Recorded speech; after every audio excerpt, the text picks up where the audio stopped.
Well, hello everyone and welcome to your Module 4 video. Guys, I'm so excited. Module 4, there's only 7 modules. That means we are more than halfway done. I know, it doesn't seem like it. It's a crazy whirlwind. This semester actually has gone by super fast for me as well. Lots of updates and changes were made to this curriculum, and I think it's going really, really great. You guys are doing awesome. You might not feel like you are. You might feel like you are totally underwater and just looking for a lifeboat to come along from somewhere. But I promise you guys are actually doing really, really well. I'm very impressed by the papers that you guys are writing, very impressed by the discussion forums. I feel like you guys are actually researching, learning, and sharing, which is such a huge part of nursing and the reason we do the discussion boards. So I'm really thankful that you guys are putting the effort and the time to make these assignments actually meaningful, and hopefully you guys feel like you're learning from them as well. So on to Module 4, there are a couple of things you guys are going to do. You're going to have your couple of case studies, 2 HESI case studies. I know your first HESI is coming up October 2nd.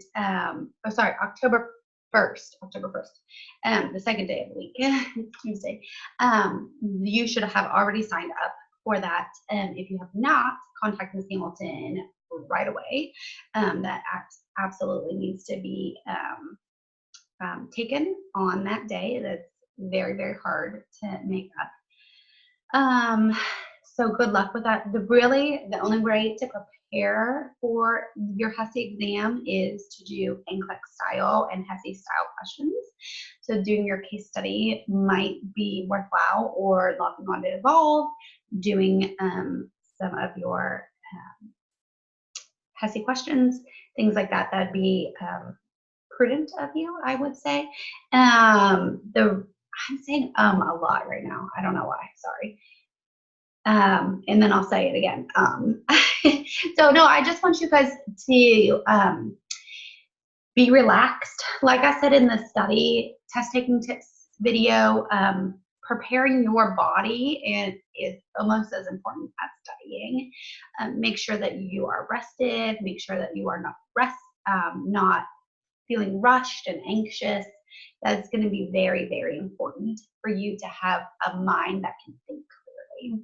So putting yourself in a position where you can have a clear thinking mind is going to be much more important than cramming and staying up late. These types of questions are not just knowledge-based questions. They are critical thinking questions. And in order to be a successful critical thinker, you need to have a clear mind. So keep that in mind. So you're going to have your HESI exam on the 1st, your 2 HESI case studies, and your first med-surg exam. The questions will be very similar in format to the mental health questions, but obviously they're going to be going over the topics covered in this module and not in, obviously not mental health anymore. We're moving along. But keep in mind, you have to always remember those therapeutic communication techniques, things that you would say, things that you would not say, and your priority. That actually, I want to talk about that because in your concept maps, you're going to have to prioritize your nursing diagnoses. And I noticed on some of your papers that nursing diagnoses are a little bit difficult for some of you. So you always have to have 3 parts. You have your actual diagnoses, which is like, let me think of a good one, ineffective cardiac output, or deficient fluid volume. That would be a better one. Let's do deficient fluid volume. Then you're going to do your related to factor. Why is the person having the deficient fluid volume? Is it because they're dehydrated? Is it because their kidneys aren't working? Is it because their heart's not working? What is? And then you're going to have your as evidenced by factors. So if it's because they're dehydrated, their mucous membranes dry, do they have low urine output? poor cap refill. What are the signs and symptoms that they're showing that they are having the deficient fluid volume? So I want you to make sure that you have all 3 sections, and don't make up a nursing diagnosis. Miss Hamilton and myself have been grading these papers for several years, and we back in the day had to write nursing diagnoses ourselves. Don't just make something up.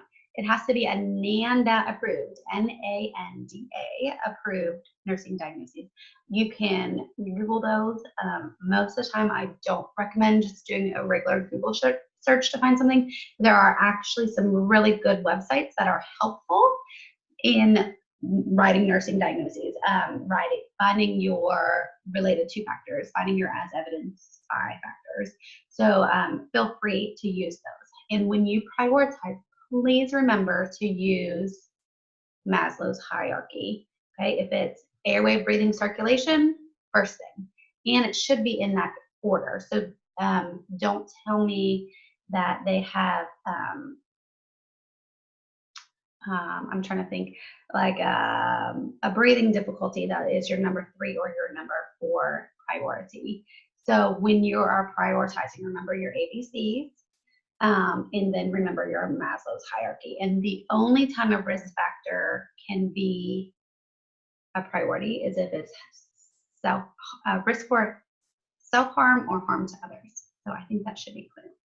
So when you're doing these nursing diagnoses, that is part of your concept maps, which you have 2 for this semester. In those, a lot of that will be done on your EHR tutor. You'll log in. You're going to put your assessment data in there. You're going to put your notes in there. You're going to put your medications in there. All of those things. There's a very, very good instruction sheet. You print that. I would print that out. I used to always say this before, print it off and put it in like those plastic sleeves. That way you can check them off as you do it and then just kind of erase it. And that way you don't have to print off a new one each time. Do you know what I mean? Like those plastic clear things you can put papers in when you have a binder. Probably actually you should have a binder for this class. Print those out, put each one in a sleeve by itself. Then you can use a dry erase marker and check things off. You can do the same thing with your rubric. I would absolutely, before you submit a concept map or really any assignment, go through your rubric line by line, make sure you have answered every single question. Go through that instruction sheet, make sure you have understood what is actually being asked. We use a lot of detail in the instruction sheets, and that's to make these assignments clear to you. So feel free, obviously, if you have a question, reach out, let me know what the question is. But before you do that, read your instruction sheet, read your rubric, go through those things, and then if you haven't found your answer, then feel free to email me or Miss Hamilton and let us know. You'll also have your DCEs. Those are due within 48 hours of your clinical day. So if you finish clinical on Tuesday, by Thursday at 5 p.m., should be, 5 p.m., your DCE should be uploaded. If it is not, you receive a 0 for that day. It's very hard to bring up a 0. We do have a lot of assignments, but that is very hard to bring it up. So if at 4:58 you have not completed your DCE, I would just go ahead and submit it and take the hit on whatever, take the hit on whatever items you haven't filled out rather than taking the 0. Does that make sense? Okay. Also, you have, the medication study, the case study medication focus assignment. Sorry, that's a new one too. I have to remember what we decided to call it. That you have to have 6 patients, your patient has to have 6 medications for. I feel like I need more coffee. I'm gonna take a little drink. It's my Hollywood Studios mug. Anything Disney always puts me in a happy mood. Would you guys have that you like to have nearby when you study? Something that you can look at and be like, oh yeah, that makes me laugh. That makes me happy. Bring up the monotony a little bit. So your patient has to have 6 medications. Please do not send me an assignment with 4 medications and be like, well, sorry, Miss Paget, I just didn't have a patient that had it. You have like 4 or 5 weeks to choose from. So just make sure and if you really want to do that assignment that week, then tell your clinical instructor, say, hey, can you make sure please that I have a patient that has that has at least 6 medications. And hopefully their medications that you're actually having to research and find out information for. So hopefully I don't get a lot with Motrin and just a lot of pain medications. Hopefully it's a lot different medications that you're researching and learning. The reason we're doing this is because there are a lot of medication questions on NCLEX, and we want you to know these common medications. And also you're going to be tested on them. So this is a good way to help build your knowledge for your exams as well.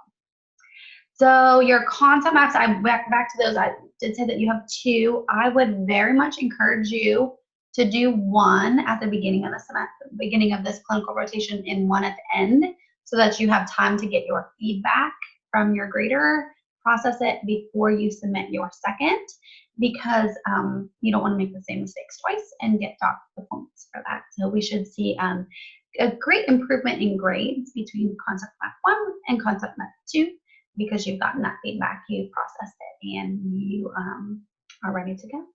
So that's kind of an overview. I know I did a lot of clinical stuff, but you guys are getting ready to start your med-surg clinicals, and I know whenever anything is new, you're like, oh, what's happening? So hopefully you've gone back and watched the PowerPoint that I made about these. I know I did a lot of the same information, but sometimes it takes a couple of times hearing something before you're like, oh yeah, that's now I remember. Miss Paget told me that, and now I know why. So if you guys have any questions at all, please reach out to either myself or Miss Hamilton. We are always here to help. And oh, also, if you're sending an email with a question, please don't label it in like the subject line with like your last name and an assignment name, because that's how all of the discussion forums and post conferences, when you submit papers, they all kind of like that, look like that. They have like a last name and then an assignment name. And so it's hard to pick that out right away. So if you have a question or you need help with something, please put in the subject line like, I need help, or I'm confused, or something that doesn't make it look like it's a discussion forum email or something like that. Does that make sense? Because I probably get like 50 to 75 emails every day saying like, oh, this person posted to the discussion forum. And then every time you guys post to the discussion forum, I get an email about that. And every time you submit a paper or an assignment, I get an email about that. So it's easy for emails to get lost. So that would be just a way to help me and a way to get your answers sooner. So anyway, reach out, let us know if you have any questions or concerns, and we are looking forward to being halfway done with the semester.